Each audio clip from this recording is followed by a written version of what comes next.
All right, everyone. Been a while. I keep going to the races, and I keep getting kind of interviewed by Lou and with Lou Tube TV and Andrew with Tesla Pad Channel, and actually the guy from Cycle Drag just this past Wednesday. So they're always saying go check out the YouTube site, and I'm not really good about posting stuff up on it. I just come out, get busy, do whatever, then think about it afterwards, and well, it never happens. So tonight I'm out playing around, and I thought I would film a little bit and tell you a bit about the car, what's kind of changed here recently. So we battled, turbo and torque converter. So the turbo has been updated. I wasn't playing around this time. We wanted to make enough to do some damage. So this is a Gen 3 forced inductions 8896. Man, this thing works great. Lights off quick, got no complaints. And in the converter department, it had a Transmission Specialties converter in it, which was good up till, I'm going to assume, about 750 horsepower, and it just wouldn't do anymore. So got a custom BTE converter in it now, and we're running about 5-6 pounds less boost than we were before, and have picked up 5 mile an hour in the eighth. So pretty good differences. We're slowly going to creep back up on it. I do have one more thing coming for it, and that is a John Bruley custom cam. That should be here probably in a couple weeks. What I'm working on currently is I wanted to get rid of all the silicone couplers that were on the charge piping. So what I've gone ahead and done is I'm going to make sure it has enough air and that the airspeed inside the pipe don't exceed, I can't remember what the number is now off the top of my head, point something Mach. And actually I think I was pretty close to that or exceeding it on the 3-inch. I know guys have gone super fast, but I'm just thinking if I'm going to change everything, I got rid of the 3-inch, jumped up to all 4-inch piping. So it's in the mock-up stage right now. I think everything is kind of set where I want it to be. And now it just all gets marked out, cleaned up, and time to get welding.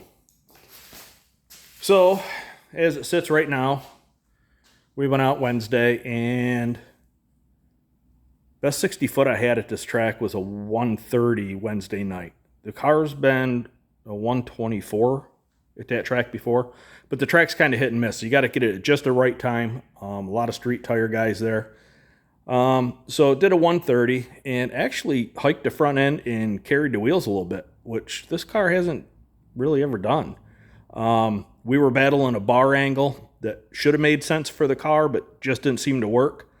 So I altered that, and well, it's back. So it seems to be working now. I think we just can tame it down a little bit with some shock settings in the back. And we went a 550 at 127. So my goal right now is, I don't know, this car's already exceeded my goal several times over.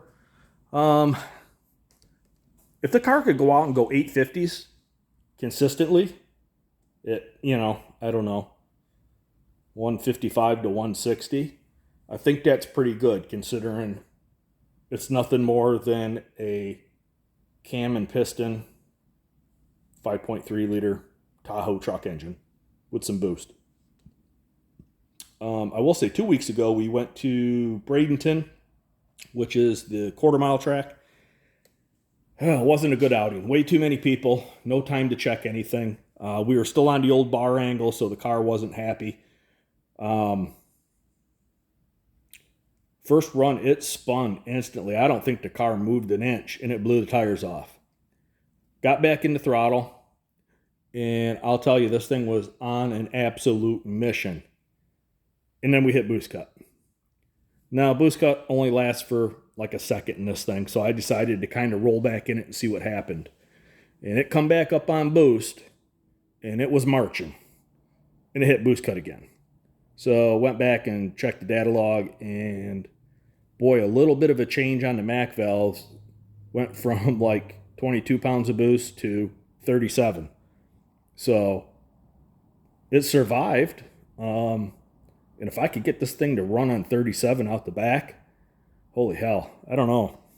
It's going to be a wild one because that felt spectacular.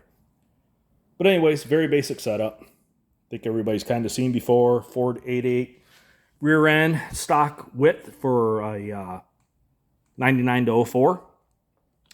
Set of Viking Crusader, double adjustable, and my homemade 4-link setup that has seemed to work well.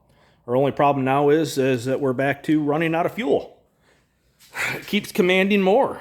We ran into this issue not too long ago, and at which point I thought, okay, well, I'm trying to cram everything through one filter and a small filter at that.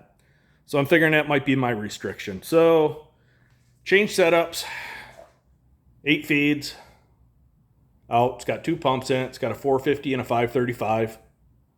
So we got 2 8s coming out to 2 larger filters. Goes down, wires together to a 10 AN. That 10 AN feed comes up, wires off right there to 8s to the back of the rails. 8s out of the front of the rails over to the regulator to return. So I thought we had it licked. Wednesday night, kind of top end of the run, you can kind of see it starts, closed loop compensation starts really kind of cramping some fuel in it. So I'm kind of at a loss. I don't know what the hell to do with it right now. This car is set up so weird because the motor sits so far back. I don't know, honestly. I don't think I have room on either side, the way this thing sits in there, to do a belt-driven mechanical pump as much as I would like. Cable drive in the back, another option, but hell, I don't know. And the car, I mean, with nothing on it, there's really nowhere to package anything. I mean, a belt drive with a small fuel cell up front would be great, but I'm not a huge fan of the fuel cell up front. And I really have no place to put it. Not sure. So I do have a 340 or a 380 pump left. I might convert this thing over and put a third pump in it and see what happens. I don't think it needs a bunch more. I think it's just a little bit more. I just think it's losing pressure a little bit, maybe. That's kind of what it's looking like. It's just the pressure's dropping. It's using fuel. I mean, my Lord, it is drinking. So it wants to make the power. And we're getting there. And we're making advances now. And the guy from Cycle Drag, I want to thank him. He'll probably never see this. Andrew, for all the races with the Tesla. They're always good.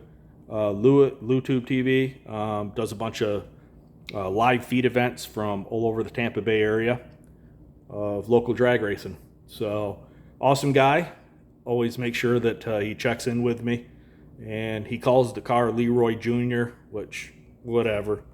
I mean, it could be called worse things. Had some comments on the little video from the Cycle Drag guy that said, this is Leroy when you order it from Wish. And I don't know, Junk Leroy or you name it. But anyways, listen guys, I'm one guy working out of my garage. I built the car. I don't have unlimited funds. I don't have millions and millions of YouTube followers. What I am is a guy that likes to drag race, a guy that likes to tinker and work with his hands. This is what we get. And this car's been around a lot longer than Leroy. So, and this isn't the first. This goes all the way back for, all the kids that watch this stuff and think, oh, Cletus this, Cletus that. Great, man. Guy's living his dream. I watch his videos. He's entertaining. But this kind of idea right here all started with a couple guys from Hot Rod Magazine. And if you want to search back on YouTube, I'm sure you can find the episode of, I believe that was under the Hot Rod. No, it wasn't. It was Roadkill. It was under the Roadkill moniker that they essentially did this with a C4 Corvette. but they road coursed it. That's what got me going and building this car, which was originally for autocross. So it's gone from autocross back to my love of drag racing, having a good time with the car. It's the dreaded disease though. It's never quick enough. It's never fast enough. And I'm just amazed. For a whole lot of homemade parts and nothing drastically expensive other than the turbo. That's a little pricey, but yeah, the thing reps. I could have never imagined running these kind of speeds in ETs, back when I was into the Mustangs and stuff, back when Mom's racing up in Western New York. So, I mean, I'm in the elite territory now of, some of the big heavy hitters back then when I was racing of, Ed Imhoff and Bob Rastani and Max Gross, and oh my gosh, there was a ton of them. Bill Drake had a nasty fast car for a while. Stubingers. There's a bunch of guys, man, that I just, they're all still like family, made great friends, lifelong friends, and they just kind of help fester this disease that never goes away. And actually, this guy right here in the wall, it's my father, Brad. So he watches over me in the garage. He's no longer with us, but he's kind of always was the car guy, kind of got me into this. It's in my blood. So I want to make sure he's always out here hanging out with me and checking things out. So anyways, guys, that was just a quick update. Not going to take a bunch of time. So not a whole lot's changing. I got to figure out the fuel situation. I do have an air solenoid for the shifter coming. Not sure if I'll use it or not. I don't know. I just thought it might be nice to have one. Yeah, I guess that's it. So right now let's figure out the fuel, get the new turbo set up, all welded together, and we'll be back out at a track shortly. Probably as soon as I get this welded, I'll tear the front of the motor off, and then the cam comes out until the new one comes in. So it'll be a few weeks before I'm back out, but we still got some good weather yet here in Florida before it gets blazing hot. And hopefully I'll get to see you guys at the shop sometime soon, doing more work. And if I don't see you in the shop, hey, come on out to any of the local events that I go to. I'm really big on the Wednesday night test and tune at Showtime Speedway in Clearwater. I just can't beat it for the price. I mean, if you go out there with, I don't with this car, I used to, but you could hot lap. I mean, you could put 20, 30 runs on in an evening if you just want a hot lap around. You definitely get your money's worth out of it. Is it the best track? No. Is it the worst? Hell no. So it's not bad. It's fun. You can make changes and actually see what's going on. So most of the time that's where I'm at. If not, I'll be down in Bradenton. On a rare occasion that I might travel. I went to Alabama once, and I might be making a trip to South Carolina area with the car, actually. Go visit my mother. She wants to see the car run, and it might almost be fun and easier to take the car to her than her to come to Florida. So anyways, all right, guys, thanks. Catch you next time.